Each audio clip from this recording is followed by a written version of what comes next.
Forgotten Soldier, chapter 16, page 407. A column of tanks was driving toward the motionless village, where Russian infantry was already waiting, calmly and resolute, for our deaths. We knew that there were not enough of us for any kind of defense against tanks. We had no anti-tank guns, and the few Panzerfaustus we had left would never be able to stop the mass of tanks, which we judged from the noise to be quite large. Our hair bristled with cold and fear. We organized our disengagement with the speed that had become familiar. Everyone was on foot, except for the drivers of our two sidecars, which were used for liaison between the command group and ourselves. 10 soldiers were harnessed to each gun, as we couldn't let the Russians hear the sound of engines. The company withdrew in a silence worthy of Hollywood Indians, leaving just enough men to form 3 interception groups. Each of these was made up of 10 men, with 2 Jagerpanzerfausts and 4 covering riflemen. My group included Smelens and a young boy who had been especially trained in handling a Panzerfaust. Lindbergh, 2 other fellows, and I covered them. This proved to be the only time I was ever in command, a unique and tragic time during which I was responsible for 5 other men. In the second group, I knew Lenson at the Panzerfaust. In the third group, no one. Each anti-tank group had 3 Panzerfausts, heavy, cumbersome weapons, which allowed us a total of 18 chances.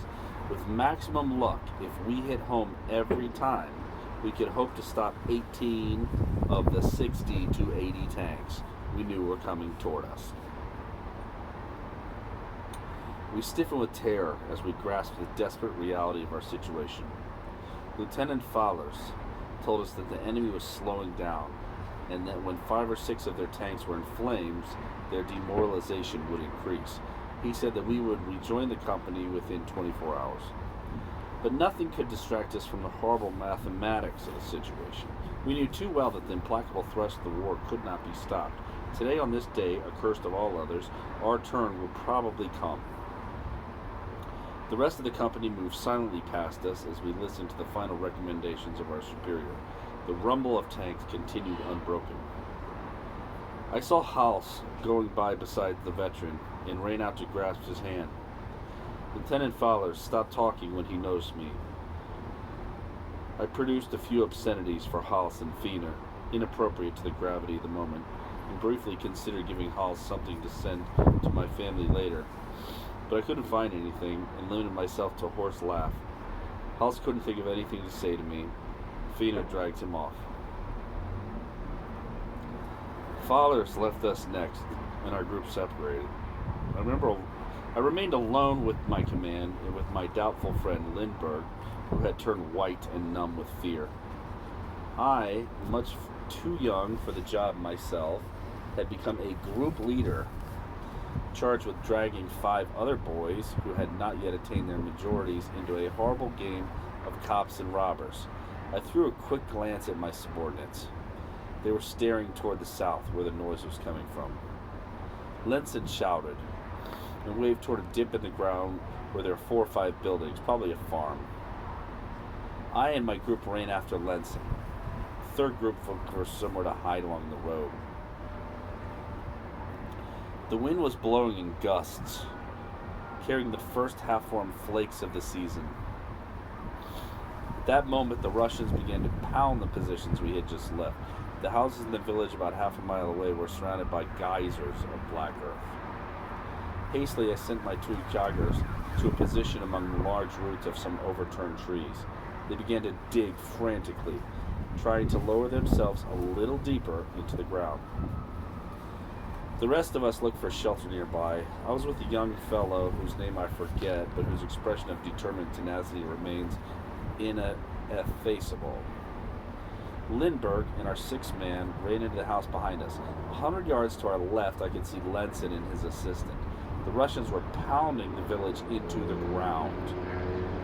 It was lucky we had left it when we did. As we listened once again to the noise of tanks rolling through smoking ruins, we relieved the sensation of waiting through the unbearably long minutes just before action begins. We tried hard to think, but the diabolic round of our past unwound through our memories. Good and bad moments in a rush too fast for any of our relief tenderness can bring. For me, there was a mixture of childhood, the war, and Paula, and all the things I still had to do and should have done, kind of debt which weighs on the heart when time for settling has run out. We are all torn between wanting to weep and run away, and to scream and run out to meet the danger. No Bolshevik will ever tread on German soil! But they were there by the thousands, crushing it with frenzy and jubilation. And there were 18 of us to stop them.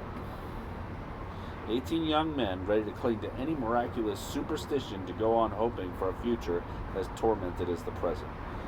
Then they appeared, 10 of them at first, following the road guarded by our third group. The third group watched them coming and did their duty. We helped them, inspired by almost unbearable emotion, played up by the thousandth of a second. The first tank was stopped 20 yards from the two Panzerfaust in the third group. One of the projectiles burst on the tank's front apron, scattering a shower of rivets and killing the monster and its occupants. The others were slowly maneuvering, heavily attacking the incline of the bank to make their way around the burning tank. I couldn't stop myself from whispering, "They're coming for us." But the tanks, 3 to be exact, climbed back to face up to the threat. They had hoped to frighten the anti-tank crew, counting heavily on their terrifying appearance. A calculation which almost always worked. However, a second monster burst into flame. The tank behind it brushed past, opening up a passage. It reached the German position and broke its occupants' nerve. We saw our comrades jump from their hole and run like madmen. They were trying to reach the woods and begin the climb to hill. The tank, which was falling right behind them, drew so close it almost touched them before knocking them to pieces with the machine guns on board. The rest of the defense suffered the same fate. In 3 or 4 minutes, the third group was knocked out. 10 or 12 tanks were roaring down the road the company had taken on foot an hour earlier. They were successful. They were certainly too far for us to try to reach to them with any prospect of success. 5 more tanks appeared, following the dip of the valley, driving straight at the farm and at Lenson, who was just in front of it. Lenson and his number 2 man fired at the tanks, which were about 20 yards from them. They hit 2, and the noise of the explosion flooded the valley with a wave of sound. A third tank passed the 2 wrecks and seemed to be heading directly for my group. Lenson's group fired a third time, missing the tank and nearly killing us. A building some 5 yards from our hole burst into flame. The explosion half buried us and made us totally deaf for nearly a minute. The 3 tanks continued, pouring fire into the farm buildings. They must have thought our defense was centered there. 2 more T-34s, which had just appeared on the road, left it, driving into Lenson's position. They were out of our range, but we fired at them anyway. Smellens fired at a tank 150 yards away and just missed it. The shell touched the ground, bounced off it, and landed farther off without exploding. All we had done is drawn their attention to us. One of the tanks drove straight at us using all its guns. I could hear the shouts of my men. They were unable to fix their sights on the huge machine, which drove at the ruins of the house and skidded over them, probably in the belief that they were crushing us beneath their tracks. I could hear the grinding from my hole, a sound I shall never forget. The monster stopped short and turned back toward its original route along the road. Lower down, the David and Goliath battle between Lenson's group and 4 more tanks, all firing with all their guns, continued. we heard the final crash of Lenzen's Panzerfaust. The tank closest to him turned back on its tracks, bumping the tank behind him. We could hear horrible screams through the demented confusion of smoke and flame. A T-34 drove straight over the hole which sheltered Lenzen and his companion. Then it reversed and leveled the place. So Lenzen died on the soil of Prussia, where he had wished to die. For us, the nightmare went on. If the tanks left us to continue their advance, we would be in terror of the infantry, which must be right behind them. In a state of indescribable fear, we looked about us. By we, I mean myself and my companion in our hole, and the two others who remained as motionless as the roots that sheltered them. What had happened to Lindbergh and to the sixth man in my group? They'd probably been crushed in the debris of the building, knocked down by the tank. For a moment, that was the only possible conclusion. I also knew that the group on the road had been knocked out, and then Lenzen had died a horrible death. Where were the rest of my men? Perhaps they too were lying under the rubble of the farm. Probabilities and possibilities poured through my head. It was most unlikely that any of us could remain unseen against that pale gray soil, where every protuberance was marked by a dark shadow. I thought of making a break for it, but quickly realized that every way out was, in fact, impossible. I might head for the pine woods to the left, but that meant at least 300 yards entirely in the open. The pop-offs would be sure to see before I got even halfway. There was still a lot of smoke, but most of it was rising vertically and wouldn't hide anything. Suddenly, in a spasm of egotism, I felt myself caught in a trap from which there was no escape. I was so sure of this that I ordered my companion to shoot me.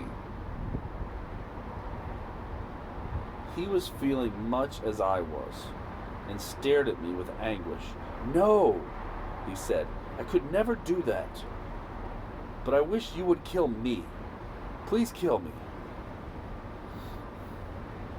Caught in our grotesque dilemma, we stared at each other, full of mistrust and rancor, each trying to hand over sole responsibility to the other. "We're gonna die here, you bastard," I snarled, "so shoot me, that's an order." No, I can't," he sobbed. "You're afraid of being left alone, that's all." "Yes, and so are you." "Don't you see there's nothing else we can do?" You could hear the sound of fighting. It was coming from the north, from behind us. "Those bastards must have caught up with the company," I said. The noise continued. We stared at each other, motionless and silent. There was no more to say, because everything had already been said a long time ago. Then my two forward men appeared, and a few minutes later, Lindbergh, dragging along with him a fellow with a badly swollen face. We all squatted down, and then someone noticed some men whose moving figures blotted out the ruins of the farm. They were moving forward by cautious leap toward the woods, some 150 yards to the left. "We should get over there too," pleaded Lindbergh. "The Russians are nearly here." "That's easy enough to say," I said, "but look at the open ground we'd have to cross. The Russians will see us right away." No one could argue with that. Everyone looked from the woods to the edge of the village to me. If only at that moment I possessed the conviction and decisiveness to impose on the others an idea of what to do, to take responsibility for the men entrusted to me. I remained as I was, incapable of dealing with either the circumstances or the men, who were looking to me for some sort of initiative. The damning appraisal Lenzen had once made of me seemed crushingly true. I was unworthy of command, incapable of leading. And it was here, 100 yards from the site of Lenzen's heroic death, that my incapacity manifested itself. I remained where I was, overwhelmed by the 1,000 miseries of our situation, internally sobbing with despair. I felt that my companions would make for themselves the decision I was unable to impose on them with any authority. Was I a simple coward? Wasn't I really as bad as Lindbergh? whose all too obvious fear had so often disheartened us. I no longer wished for death, but simply cursed my existence, which had become a series of nightmares. On that day, at a critical moment, I failed. I failed in everything I had hoped for, from others and from myself. My head wobbled on my neck like the head of a drunk at the moment when his condition changes over from hilarity to despair. I was there, fully conscious, aware of everything, but paralyzed with insurmountable panic. I shall never forgive myself for that instant, when reality touched the deepest recesses of my being. Minutes went by, and my condition remained unchanged. Minutes I should have been putting to good use.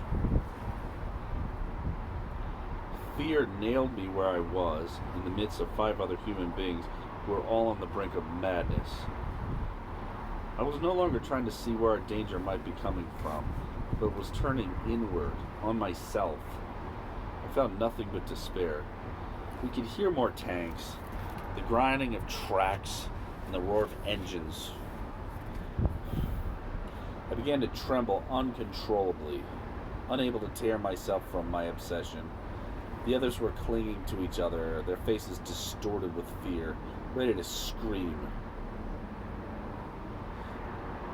Lindbergh stood up, in spite of himself. He wanted to see what was happening. He had lost his gun and was no longer thinking of defending himself. A wild thought had entered his stunned mind. He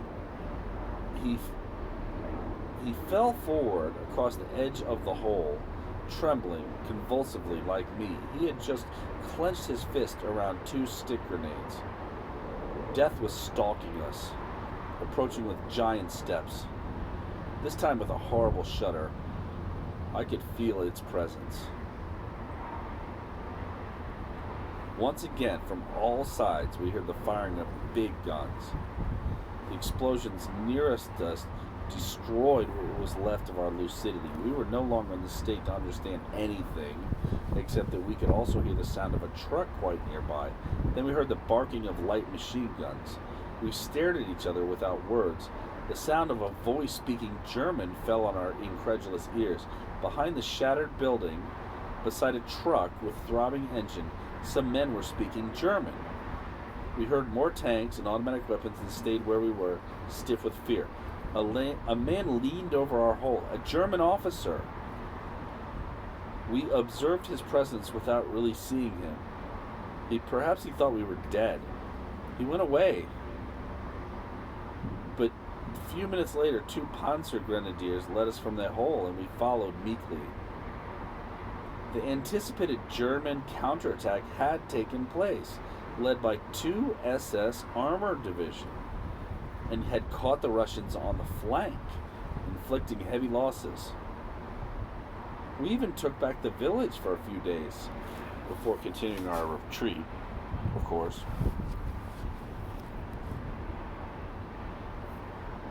Chapter 17, Memel. We moved back to the north as a junction with the Courland front was no longer possible. What was left of the division gradually regrouped. The attempt to reunite the front had inflicted terrible losses. During this time, in a desperate lunge forward to the south, the Russians reached the Baltic. Fighting of unequaled ferocity had taken place at many points through and around the swarm of terrified refugees who made it very difficult for our troops to defend themselves.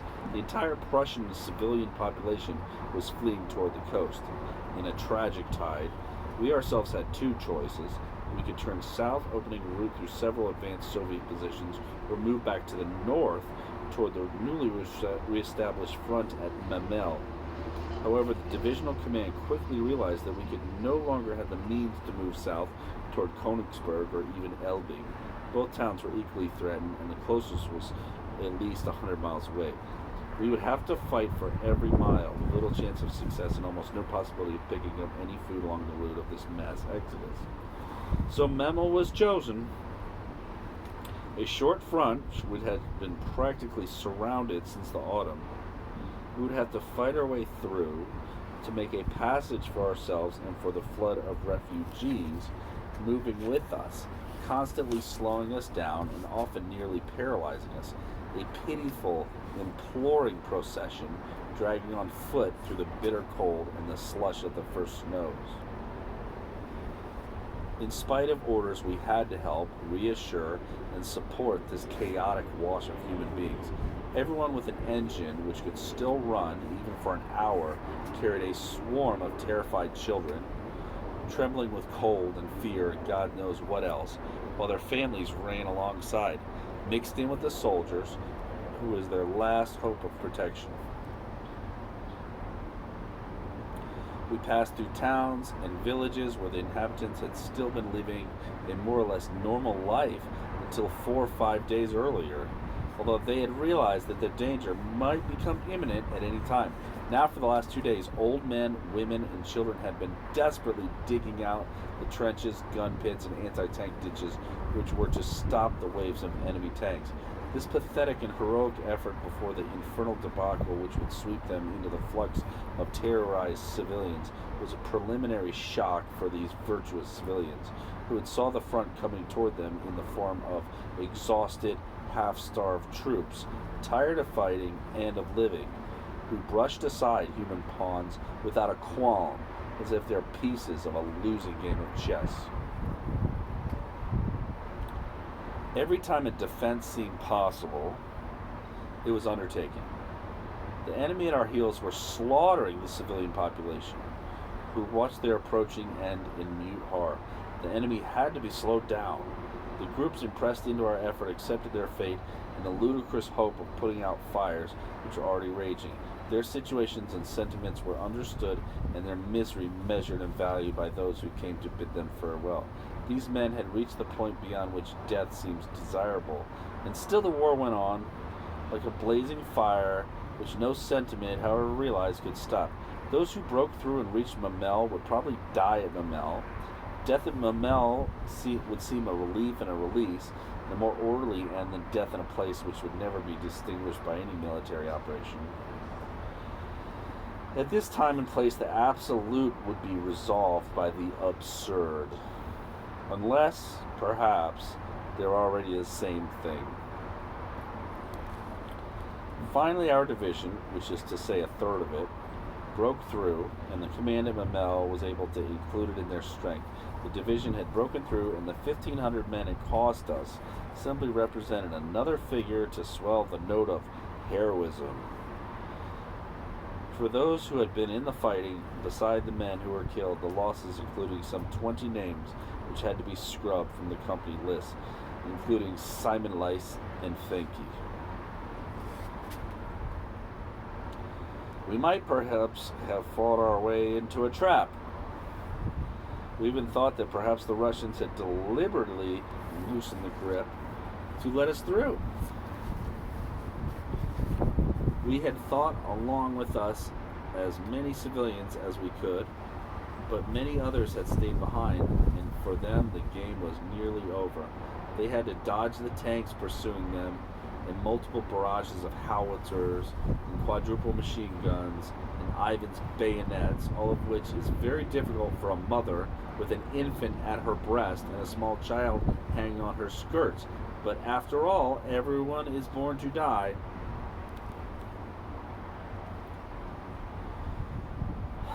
We arrived at Mamel with trucks pulled by men and tanks serving as locomotive to trains of incredible length. We had reached the absolute limit of our capacities. Everything which still possessed a shred of human or mechanical life was moving, suppressing misery to a sense of gratitude that so much, at least, was still allowed them. Bombing stopped only those who were definitely dead. The rest, the merely wounded or dying, kept on with burning eyes pushing past the collapsing and collapsed, whose bodies lay strewn along the road. The town of Mamel was still alive, in ruins beneath the flames. The smoke-darkened sky, the throb of Russian fighter bombers, the heavy artillery, the terror, the whirling snow.